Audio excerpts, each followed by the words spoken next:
नमस्कार मित्रों, आज हम बात करेंगे एक ऐसे विषय पर जिस विषय की प्रभावोत्पादकता, जिस विषय की जो एक प्रकार से उसकी प्रभाव पैदा करने की जो शक्ति है, जो सामर्थ्य है, उसके मार्ग में कोई भी चीज़ बाधा नहीं बनती। चाहे कोरोना हो या कोई आंदोलन हो या चुनावी प्रक्रियाएं चल रही हों या आतंकवाद हो, कोई भी चीज़ इन विरासत के जो समृद्धि के जो प्रतीक हैं, इन प्रतीकों के मार्ग में कोई बाधा नहीं बनती। आज जिक्र मैं कर रहा हूँ इन दिनों में चल रहे हरिद्वार में कुंभ स्नान का।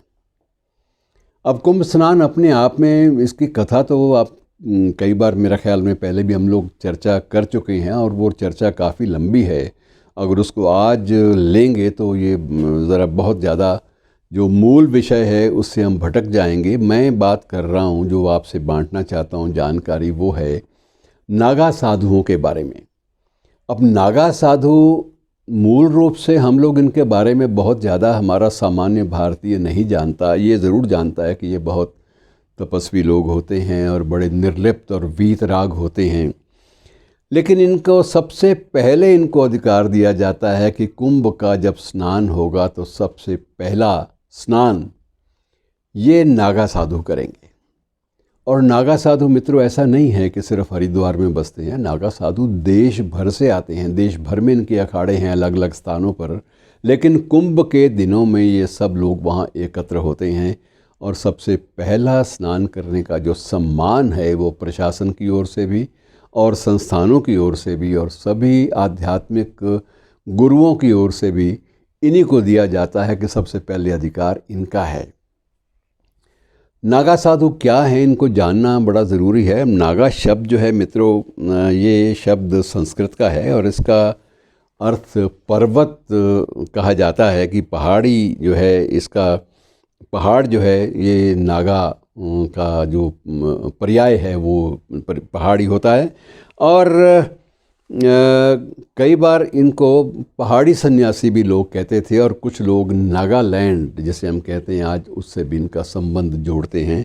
लेकिन मोटी सी बात यह है कि नागाओं के लिए एक चीज़ वर्जित होती है, वो है वस्त्र। इन्हें नंगे ही रहना होता है।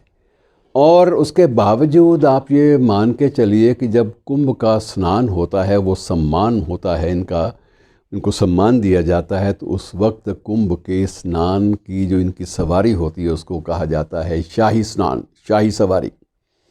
और उस शाही सवारी का जो नेतृत्व है, सबसे जो बड़ा अखाड़ा है इनका, जूना अखाड़ा बोलते हैं उसको, जूना अखाड़ा सबसे आगे होता है। और वो भव्य जो यात्रा है शाही स्नान की, नागाओं की, वो दर्शनीय होती है। उसको सिर्फ देखने के लिए लोग विदेशों से भी आते हैं, मीडिया दुनिया भर का वहाँ लपकता है और वो एक दृश्य ही अनूठा होता है कि वो लोग, आप कुछ एक बातें बड़ी दिलचस्प हैं इसमें। नागा साधु उस दिन 17 श्रृंगार करते हैं। अब आप कहेंगे कि जिन्होंने रहना ही वस्त्रहीन है, निर्वस्त्र रहना है, नंगे रहना है, ज़िंदगी बितानी है, वो श्रृंगार क्या करेंगे। लेकिन मित्रों, यही दिलचस्प जानकारियां हैं जिन्हें हमें एक दूसरे के साथ बांट लेना चाहिए कि सामान्य रूप से ये कहा जाता है 16 श्रृंगार, और 16 श्रृंगार को अंतिम माना जाता है कि इससे बड़ा कोई संस्कार या कोई श्रृंगार नहीं होता।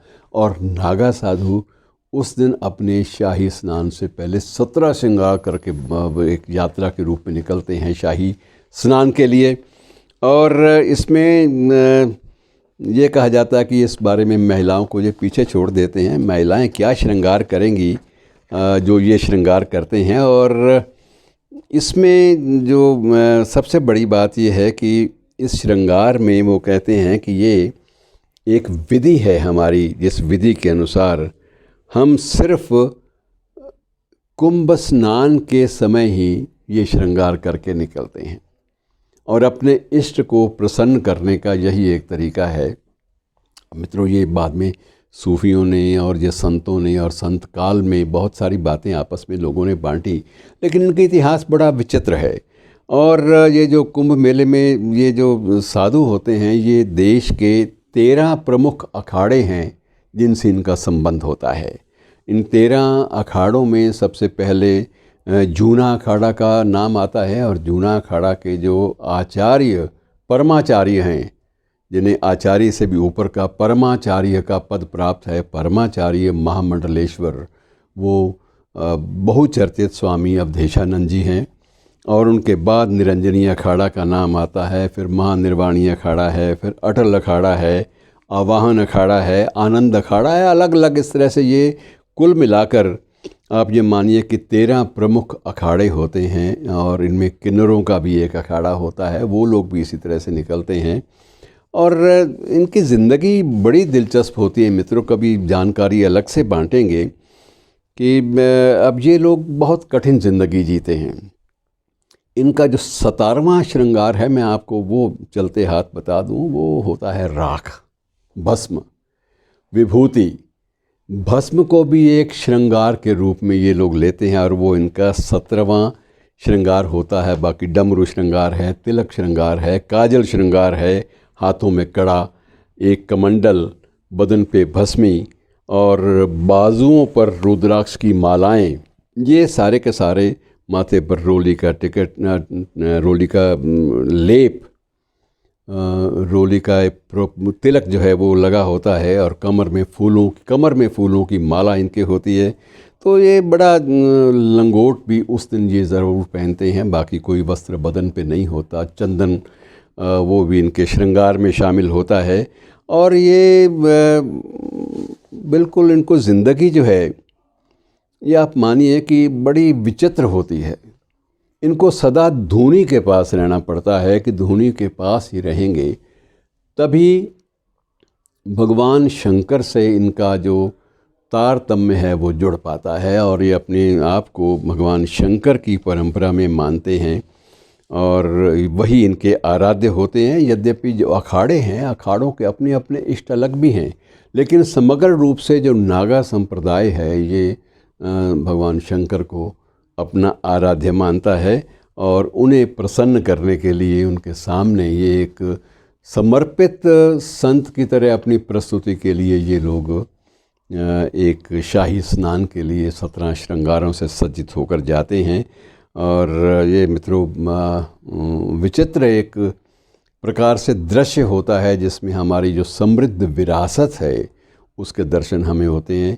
और ये शिवरात्रि के अवसर पर दुनिया भर से लाखों लोग जुटेंगे। और अब जबकि हम इलेक्ट्रॉनिक मीडिया की दुनिया में हैं, तो आप सब लोग भी उन्हें देख पाएंगे कि किस शानो शौकत के साथ ये लोग निकलते हैं। और इन्हें साधु संतों के अखाड़ों का सिपाही भी, रक्षक भी माना जाता है। इनकी सारी जो ट्रेनिंग है मित्रों, जो प्रशिक्षण है, उसमें शस्त्रास्त्रों की ट्रेनिंग भी होती है, वो प्रशिक्षण भी इन्हें मिलता है।